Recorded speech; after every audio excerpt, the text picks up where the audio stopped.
We know it's been a minute, but trust us, we're back. And not just with any story.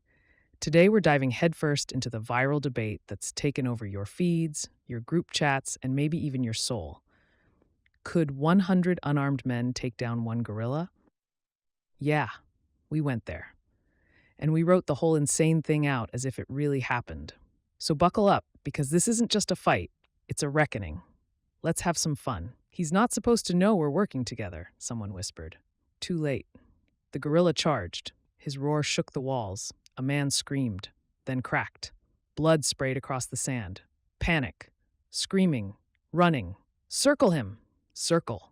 The voice was cut off mid-command as a 500-pound blur of muscle slammed into him, dragging him like a rag doll. And from the viewing room above, billionaire magnate Ronan Dell sipped champagne and muttered to himself.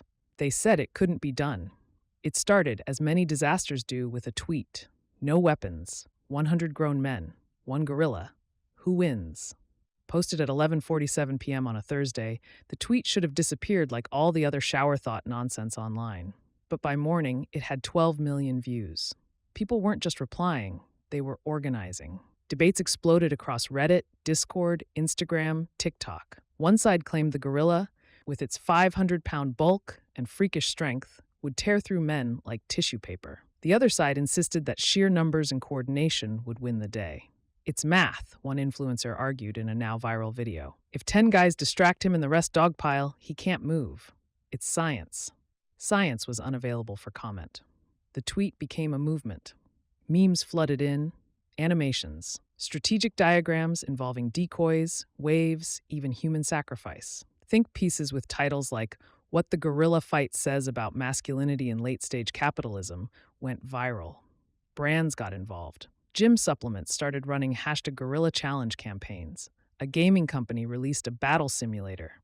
And then came Ronan Dell. If Elon Musk and Vince McMahon had a love child and raised him in a zero-gravity ego chamber, you'd get Ronan. A tech billionaire known for reality-bending stunts and morally bankrupt experiments, Ronan smelled opportunity the moment he saw the trend. We spend billions on AI warfare simulations, he said on a live stream, his jaw tense, eyes unblinking. But the people don't care about that. They care about this. He snapped his fingers. The camera panned back to reveal a domed arena being built on a private island in international waters. G100 versus the king. 100 unarmed men. One silverback gorilla. One final answer. The internet exploded. Recruitment opened. Anyone could apply, but only 100 would be chosen. The requirements were simple. Must be male. Must be in good physical condition. Must sign a liability waiver stating you accept potential death by ape. The form was filled out 300,000 times in 48 hours. Some applied for clout, some for cash. The prize pool was set at $10 million to be split among any survivors, but many, disturbingly, just wanted to know, to prove a point, to settle the score between reason and instinct. Among the final 100 were a former D1 linebacker named Craig, who once tackled a wild boar, a philosophy major named Levi, who wanted to experience death up close, a CrossFit coach who brought 3 kinds of protein powder, a man named Brian who claimed to have fought a chimp once and won. They trained for 6 weeks in the island's facility. No weapons, no tools, just conditioning, teamwork, and endless video replays of gorillas mauling things. They weren't allowed to see the gorilla. Makono, a 17-year-old silverback with a tragic backstory, his troop was wiped out by poachers, was flown in from a defunct safari reserve. Ronan's team described him as psychologically unpredictable. In other words, furious, smart, and enormous. As launch day approached, live-stream trailers flooded every screen. News anchors debated the ethics. Protesters gathered outside tech HQs. But Ronan wasn't worried. This is bigger than ethics, he said. This is entertainment evolution. The dome was sealed. The world held its breath. And on day 0, the 100 men stepped onto the sand, shirtless, greased, eyes scanning the shadows. A steel gate opened across the arena. Out walked Makono. Chest rising, breath steaming, eyes locked. He cracked his knuckles, and then he ran. There was no bell, no horn, just the thunder of Makono's fists against the sand as he charged. For a half second, the men stood still. Then instinct took over. Some ran, some screamed.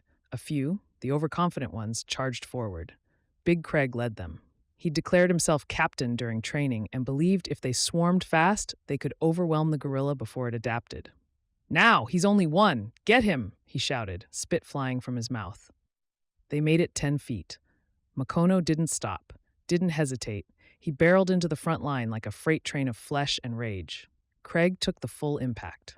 His body flipped twice midair before landing limp in the sand. A sickening crack silenced everyone, and then Makono howled. It wasn't an animal cry. It was something deeper, ancient and furious, like the voice of the forest itself roaring back at civilization. The plan, if you could call it that, fell apart instantly. 10 men sprinted back toward the perimeter wall. They were the smart ones. Another group tried to flank. One guy, Levi the philosopher, just stood there whispering, "This is truth. This is real." Makono grabbed Levi by the leg and swung him, not to kill, but as if to demonstrate power. Levi's body flailed through the air like a broken umbrella before slamming into another man mid-run. Panic broke the remaining cohesion. It had taken exactly 10 seconds for the entire formation to collapse. Up in the control tower, Ronan Dell smiled. "We're witnessing a natural reset," he whispered to his assistant, who looked like she wanted to vomit. The cameras captured everything, sweat dripping down trembling jaws, dirt flying from Makono's fists, the shrill cries of human fear echoing off glass. The live stream had 112 million viewers and climbing. Back in the sand, Brian, the chimp fighter, rallied a few men behind a makeshift idea: form a rotating distraction squad. 4 men would scream and move in wide arcs, keeping Makono spinning. Meanwhile, 2 guys would crawl low and try to grab a leg. The distraction worked for all of 15 seconds. Makono lunged sideways with inhuman speed, slapping one of the screamers hard across the chest. The man's body hit the dome wall with a splatter. Brian dove for Makono's ankle. He actually got a grip. Big mistake. The gorilla reached down, grabbed him by the back of the neck, and lifted. Brian screamed as his feet kicked air. "Let go of him!" another man yelled, charging barehanded. Makono used Brian's body like a club. By the time they retreated, 17 men were down, maybe 5 conscious. Those still alive formed a loose semicircle near the far end of the dome. Breathing heavy, eyes wide, nobody spoke. They all just watched the beast, now pacing calmly, chest puffed, as if daring the next round. Among them, a man named Sean whispered, "We're not here to win, we're here to entertain."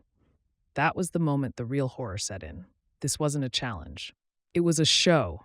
They weren't fighters, they were content. And Ronan Dell? He didn't care who won, he just wanted people to watch. It was supposed to be a challenge, a game, a theoretical internet joke turned into a spectacle.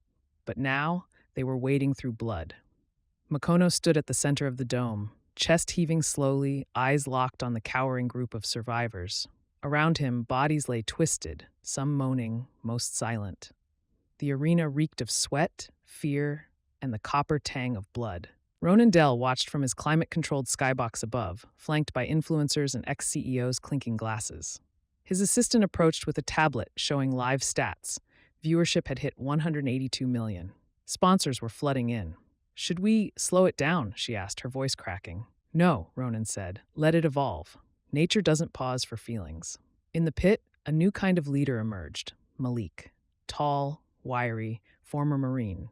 Quiet during training, but now, survival had dialed something in him. He moved with precision, barking orders. "Don't run. Running triggers him. Stay low. Fan out. We use the walls." His voice cut through the panic like a knife, and people listened. Because Malik hadn't screamed or frozen. He moved. He dragged 2 injured guys to safety and punched another man who tried to open the emergency hatch. "Nobody leaves. We're in this now." Makono, for the moment, wasn't charging. He watched, studied. His breath fogged the glass. Then, he pounded his chest once. A warning. Someone didn't take the hint. A gym influencer named Rocco had been hiding behind a steel pillar. Ripped. Vain. Convinced this was his hero arc, he sprinted out of cover with a primal scream, aiming to leap onto Makono's back like it was a movie. It wasn't a movie. Makono caught him midair and crushed him into the ground so hard the floor dented. Rocco's body didn't even twitch. Screams again. Movement. Mistakes. Makono reacted like lightning, arms swinging wide. 2 more men went down hard, one with his jaw hanging loose, the other spinning through the air like a rag doll. "Stick together!" Malik shouted. He wants chaos. But it was too late. Fear was the real predator here. People trampled each other trying to hide. Some curled into balls. A few tried climbing the dome. One man even begged the camera for help, sobbing, "We're people, not content." Makono roared again, not angry, but amused. And then the lights dimmed. A booming voice echoed through the dome. Phase 1 complete. Everyone froze. Ronan's voice came through the speakers, calm and theatrical. "Congratulations, you've survived the first engagement. 27 of you are down. 73 remain. Let's keep it interesting, shall we?" The floor shifted. Steel plates began to rise, forming barriers and partitions across the arena. New terrain, new traps. "Adapt or die," the voice said. "Round 2 begins in 30 seconds. Makono didn't wait. He launched into the barriers with terrifying force, testing them, learning again. Meanwhile, Malik pulled what was left of the survivors into a huddle. "He's not just an animal," he said. "He's figuring this out. Fast." Someone asked what they were supposed to do. "We don't beat him. We outlast him." But then came the real blow. One of the men whispered, "What if they never let us out?" For a long moment, no one said a word. Because deep down, they all knew. This was never about winning. It was about watching humans lose. Makono was no mindless beast. That truth settled in slowly, like poison. It started with the walls. As soon as the steel partitions rose, the men assumed Makono would get confused, that the sudden change in layout would buy them time. Instead, he adapted faster than they did. From the skybox, Ronan sipped his drink as split-screen feeds showed Makono pressing his ear to the walls. Listening. Mapping. He moved methodically through the maze, testing weaknesses, predicting behavior. He was hunting, and not just for prey, for patterns. "He's not just reactive," Malik whispered. "He's tactical." The men tried hiding in groups. One crew wedged themselves behind a ventilation shaft. Another used a fallen panel as a shield. One team set up a decoy, a dummy made from shirts and sandbags. Makono ignored the dummy. He stalked around it, then doubled back and attacked from behind. 3 more dead. "That's not instinct," Levi whispered, dazed and bleeding from the forehead. "That's strategy." But the twist didn't stop there. That evening, after the lights dimmed to signal rest, not that anyone could sleep, a screen dropped into the center of the dome. It played a video, footage of Makono in captivity, pre-fight, footage no one had seen before. The gorilla wasn't just pacing in a cage, he was watching screens playing them, their interviews, their training sessions, their strategy boards. He had been watching them. "He studied us," Malik whispered. The arena lit up again. A new voice came over the speaker. Not Ronan's this time, a robotic narrator. Makono was given 60 hours of footage, 3D mapping of your facial recognition data. He was shown slow-motion analysis of human group behavior under stress. Someone dropped to their knees. "They trained him?" Another man gasped. The truth hit hard. This wasn't a fair fight. It never had been. Makono wasn't just a gorilla. He was a weapon, engineered by simulation, fueled by pain, pointed at them for profit. "This isn't man versus nature," Malik muttered. "It's man versus consequence." Ronan's voice finally returned, dripping with smugness. "Still think 100 men could beat a gorilla? Let's raise the stakes." From hidden hatches in the arena floor, metal vents began pumping in mist, not poisonous, but disorienting. Visibility dropped. The lights flickered into red emergency strobes. Makono disappeared into the haze. Screams echoed again. He was silent now, moving like a ghost in the dark. One man tried to scale a barrier and slipped. Another vanished into the fog, dragged backward, his scream cut short. Levi sat against a wall, muttering, "I just wanted to go viral." Malik clenched his fists. His plan to wait it out was falling apart. Time didn't help when the enemy was learning faster than you could breathe. "We need to turn this," he growled. "We don't fight him. We trap him." Someone scoffed. "With what? Hope?" But Malik was already moving, and above them, Ronan whispered to his guests, "Let's see how far desperation can evolve the species." Malik moved like a man with nothing left to lose and something to prove. The fog still pumped through the arena, turning the blood-soaked maze into a hellish jungle. Strobe lights pulsed like a dying heartbeat. Every few minutes, a scream would echo through the mist, and the number of survivors would shrink. They were down to 41. Malik kept a mental count. He crouched near one of the central columns, scribbling into the dirt with a piece of shattered dome glass. Rough sketches, angles, movements. Makono's paths weren't random. He circled. He herded them, like a wolf. "Stop thinking like prey," Malik whispered. "Start thinking like bait." He gathered the few who still had enough sanity to listen. Among them, Eli, a gymnast with insane reflexes, Mason, a former high school science teacher, Tyrus, who hadn't said a word since Rocco's death but never left Malik's side. "We can't beat him," Malik said, "but maybe we can corner him." "Corner him?" Mason laughed bitterly. "With what? Vibes?" But Eli leaned forward. "No, wait, he's using the maze. What if we flipped it? Trapped him between blind walls and used our numbers to pin him in place?" "Just long enough to trigger the emergency override," Malik said. "If we can immobilize him for 60 seconds, it kicks in." The arena rules, buried in the original livestream contract, stated that a creature deemed in distress for more than 1 minute would automatically trigger a lockdown. It was intended to protect Makono, but now it was their only hope, so the plan formed. They mapped out choke points using fallen panels and forced collapses. Malik sent Eli and 2 others on a sprint circuit, baiting Makono, weaving between pillars, drawing him toward the funnel. It took 3 tries and cost another man his life. But on the 4th attempt, it worked. Makono charged, just as Malik slammed a heavy metal panel into place behind him. The beast was caught. 40 men surged from hiding, ramming into the barriers, stacking debris, screaming, straining, holding. Makono howled, the sound more human than beast, rage and panic, slamming fists against steel. The walls trembled. Malik watched the timer on a discarded control panel. 57 seconds. 58:59. The dome lights flickered blue, a siren blared. "Emergency safety protocol triggered," the robotic voice announced. "Bioform immobilized, stasis activating." Makono roared one last time before gas canisters hissed from the walls. He slumped, slowly, gently, eyes locking on Malik's before fading. Silence. For a long moment, no one spoke. And then Tyrus collapsed to the ground, laughing until it turned into sobs. They had done it. They had stopped the gorilla. But Malik knew the truth. They're not going to let this end here. Above them, the control room buzzed with tension. Ronan's jaw was tight. His guests were frozen. "Pause the feed," he ordered. They weren't supposed to win, but it was too late. The internet was already exploding. The victory lasted 11 minutes. Long enough for relief to start settling into their bones. Long enough for a few men to break down, hugging, crying, mumbling prayers and curses to the sky. Long enough for Malik to start planning how they'd survive until someone came. But the dome wasn't designed to let them out. A new voice came over the speakers. Smooth, corporate, female. "Congratulations, participants. You have successfully entered Phase 2. "What the hell does that mean?" Eli asked. The steel barriers began to retract. The mist returned, this time glowing blue. More hissing from unseen vents. Malik's eyes darted toward the control panel. "No override code, no release signal," he said grimly.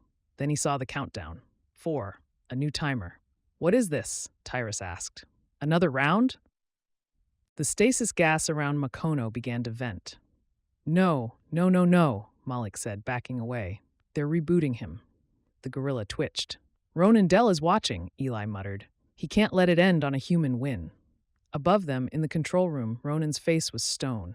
"If they think they've won, they leave," he said coldly. "If they suffer, they stay. That's how you keep them loyal. You make the trauma worth something." His team hesitated. "Do it."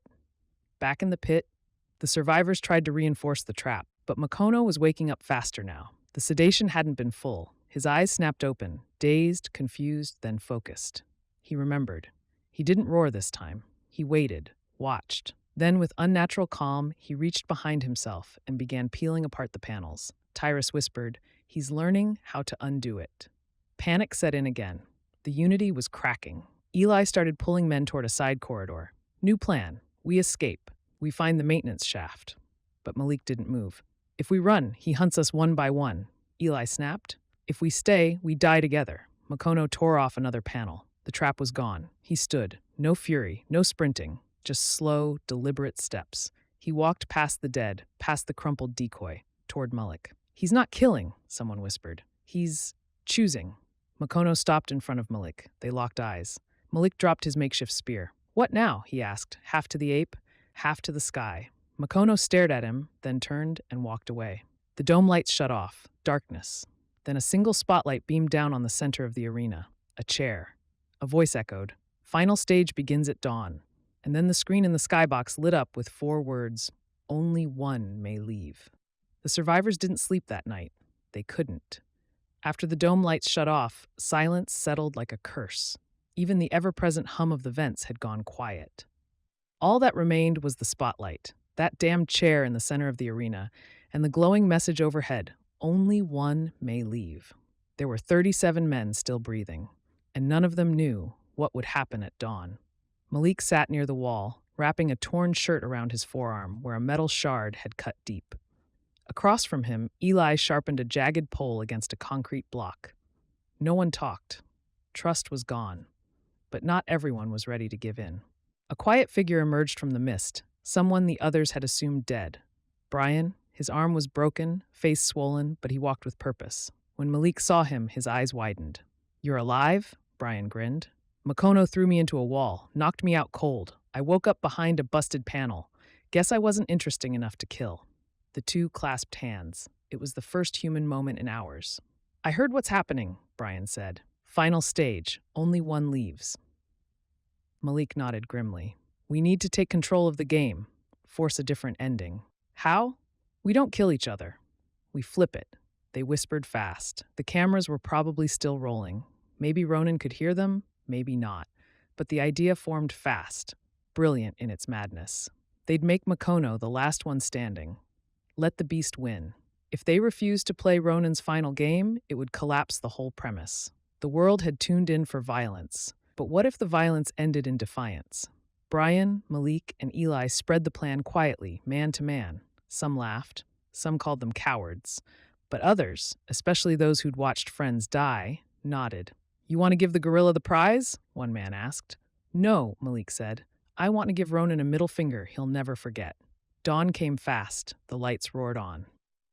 The arena was reset. Clean sand, no barriers, no fog, a blank stage. Makono was already there, calm, waiting. The chair stood untouched, and above them Ronan's voice returned, colder than ever. "It's simple. Last man standing wins. If none comply, we end the experiment permanently." Guns clicked somewhere behind the walls. The threat was real. The men looked around, breathing heavy, sweat dripping. Malik stepped forward. Makono turned his head, curious, and then... Malik sat down, in the chair. Everyone froze. Brian stepped beside him, raised a hand, sat too. One by one the others followed. Makono didn't move. 36 men sat in silent defiance, bloodied and battered, surrounding the ape like a jury. Only one remained standing, a desperate man named Cody, eyes darting. "You're all crazy," he spat. "You think he'll spare you?" He rushed the chair, but Makono intercepted. A single punch, Cody crumpled, and still, Makono didn't kill. He just looked at the seated humans. Then he turned, walked to the far end of the arena, and sat too. The live stream cut in and out as the world tried to make sense of what it was seeing. 36 men, one gorilla, no fighting, just silence. Viewership hit an all-time high, 310 million and climbing. News anchors babbled across continents. Some thought it was a technical error. Others speculated the final phase had begun. But Ronan Dell knew what it was. "They're revolting," he hissed. "They think this is a protest." His control room scrambled. Advisors whispered. Legal teams debated consequences. But the people watching? They were loving it. A trending hashtag took over every feed. #LetMakono It wasn't just rebellion. It was narrative hijack. Inside the arena, the quiet was shattered by a new sound. Applause. It came from above, through the speakers. A slow clap. Ronan's voice returned, calm and cutting.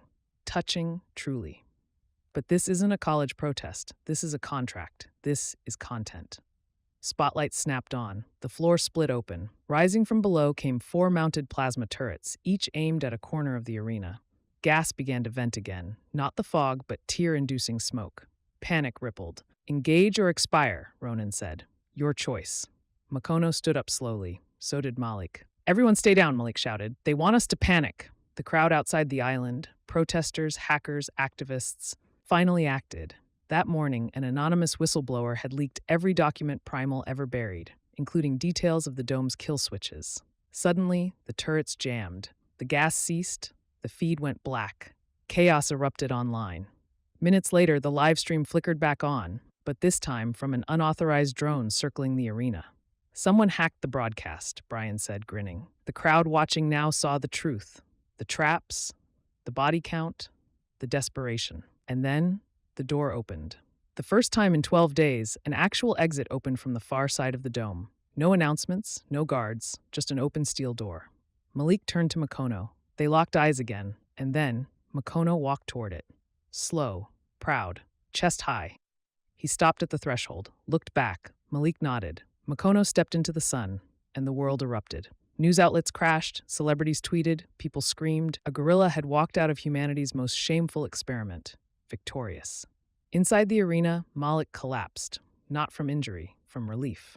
The door slammed shut behind Makono, and above, the final screen flashed, "The King walks free." When the dome door slammed shut behind Makono, the world didn't cheer. It erupted. Live streams turned into memorials. TikToks turned into tributes. News outlets broadcasted the footage of the gorilla walking into the sunlight on a loop, calling it the most powerful moment of the decade. For the 36 men who remained inside, it wasn't victory. It was survival, a broken, aching kind.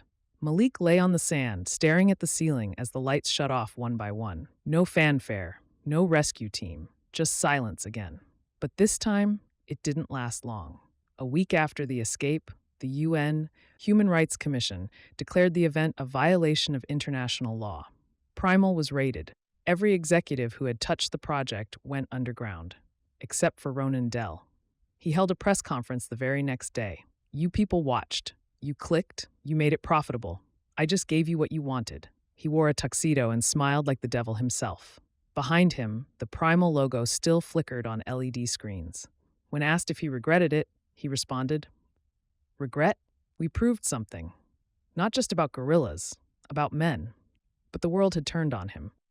By then, hackers had already doxed his address. Sponsors withdrew. Protesters camped outside his homes on 3 continents. The tech world, once his kingdom, called him a war criminal. Within 48 hours, Ronan Dell vanished. Some said he fled to space on a private shuttle. Others claimed Makono found him. But the truth didn't matter anymore. Only the story did. Makono became a symbol, a legend, a walking indictment of everything humanity had become, and somehow a hopeful one. Activists renamed the island Redemption Point. A statue was built near the old dome. Makono, mid-step, chest high, fists unclenched. Of the survivors, many disappeared into anonymity. Brian became a recluse. Eli opened a trauma therapy center. Tyrus returned home but never spoke again. Malik, he went on tour. He spoke at universities, UN panels, and military ethics conferences. Not about war or strength, but about restraint. About what it meant to stand down when the world demanded violence. "We weren't tested as fighters," he said. "We were tested as humans, and we failed until we stopped playing." One night, after a panel in Geneva, a little girl in the front row asked him, "Were you scared of the gorilla?" Malik smiled. "No, I was scared of the people who put him there." 10 years later, a boy sat in a dusty library, flipping through an old book of viral history. On the final page was a photo, the chair in the arena, empty, spotlight casting a long shadow. Underneath it, the caption read, "Only one may leave." He looked up at his father, a tall, graying man with a scar on his arm and tired eyes. "Dad?" the boy asked. "Was the gorilla smarter than the people?" Malik leaned forward and closed the book. He was less distracted. The world had moved on. Social platforms rose and fell. Primal was replaced by quieter, more subtle horrors. But the guerrilla arena, the fight of 100, never vanished. It lived on in whispered debates, ethics classes, video essays, and the statue of Makono stood untouched. But rumors had started circulating again. Whispers on darknet forums, untraceable live feeds, hidden invites to a new show, no branding, no rules, just a number, 201, and a tagline, "This time, we're letting them bring knives." Malik saw it first while reading the news one night. He sat in silence for a long time, watching the loading icons spinning like a slow, growing sickness. A familiar logo flickered once on screen before disappearing, a silverback, silhouette only, in front of a crown. He reached for his phone, not the new one, an old satellite model he kept in a drawer, battery half full for years. He called one number. It rang once. Then Brian answered. "You saw it too," Brian said. No hello, no small talk. "Yeah," Malik said. "Looks like they didn't learn." "No," Brian said. "But we did." There was a pause. So what do we do? Brian asked. Malik looked at the framed photo on his wall, Makono, walking into the light. He stood up. We go back. Wow, what a ride. If you enjoyed this twist-filled journey, don't forget to like, share, and subscribe to Stories by Laine for more unforgettable drama and surprises. And before you go, tell us, what would you have done if you were in Malik's situation? Would you have tried to fight or sat down and let the gorilla win? Hit that notification bell so you never miss a story that'll keep you on the edge of your seat. Thanks for watching, and remember, twists you will not see coming await in every chapter.